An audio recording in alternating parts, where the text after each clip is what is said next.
52,000चा पाळणा तर आला, पण त्या पाळण्यात खेळणाऱ्या लेकीची आई या जगातून कायमची निघून गेली।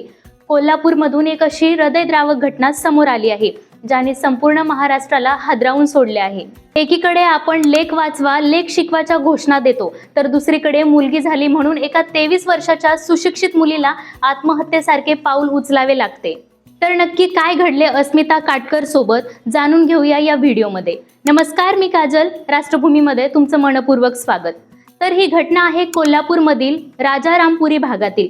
23 वर्षाच्या अस्मिताचे लग्न नोव्हेंबर 2024 मध्ये प्रतीक सिंह काटकर नावाच्या तरुणासोबत झाले होते। संसार सुरू होऊन काही महिनेच झाले आणि अस्मिताचा छळ करून मानसिक त्रासही घरच्यांकडून दिला जाऊ लागला। त्यामुळे अस्मिताच्या आईने पोलिसात तक्रार दाखल केली। त्या तक्रारीनुसार लग्नानंतर काही दिवसातच तिच्या सासरच्या लोकांनी पैशासाठी आणि हुंड्यासाठी अस्मिताचा मानसिक आणि शारीरिक छळ करण्यास सुरुवात केली होती। अस्मिता गरोदर असताना सासरच्या लोकांना मुलगा हवा होता। त्यांनी आधीच मुलाच्या स्वागतासाठी निळ्या रंगाचे कपडेही खरेदी करून ठेवले होते। पण काही दिवसांपूर्वी अस्मिताने एका सुंदर मुलीला जन्म दिला। मुलगी झाल्याचा आनंद मानण्याऐवजी सासरच्यांचा राग आणखी वाढला आणि त्यांनी छळ करण्याची सीमाच गाठली। त्यातच बाळाच्या बारशासाठी सासरच्यांनी चक्क 52,000 रुपयांचा एक महाग पाळणा ऑनलाईन ऑर्डर केला आणि धक्कादायक म्हणजे या पाळण्याचे पैसे अस्मिताच्या माहेरच्या लोकांनी द्यावेत, यासाठी तिच्यावर प्रचंड दबाव आणला गेला।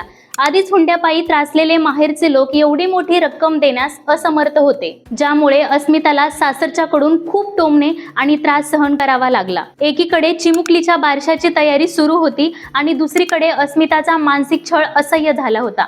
अखेर या त्रासाला कंटाळून आपल्या अवघ्या 1 महिन्याच्या लेकीला मागे सोडून अस्मिताने राहत्या घरातच फाशी लावून आपली जीवनयात्रा संपवली। सोशल मीडियावर तिच्या शेवटच्या शब्दांची म्हणजेच "मम्मी, मी आत्महत्या करणार नाही" या वचनाची जोरदार चर्चा सुरू आहे। आपल्या आईला दिलेले हे वचन पाळण्याची इच्छा असूनही सासरच्या त्रासामुळे तिला हे टोकाचे पाऊल उचलावे लागले, हे अत्यंत दुर्दैवी आहे। या घटनेनंतर कोल्हापूरच्या राजारामपुरी पोलिसांनी तातडीने पावले उचलली आहेत। अस्मिताच्या आईच्या तक्रारीवरून पोलिसांनी तिचा पती प्रतीक सिंह काटकर, सासू मनीषा काटकर आणि ससू वीरेंद्र सिंह काटकर यांच्यासह नणंदेविरुद्ध गुन्हा दाखल केला आहे।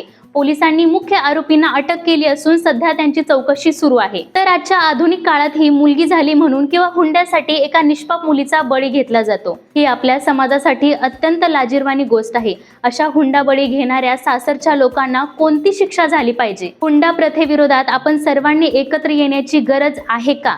तुमचे मत आम्हाला कमेंट करून नक्की सांगा। व्हिडिओला लाईक करा, शेअर करा आणि अशाच नवनवीन माहितीसाठी आपल्या चॅनेलला सबस्क्राईब करायला विसरू नका।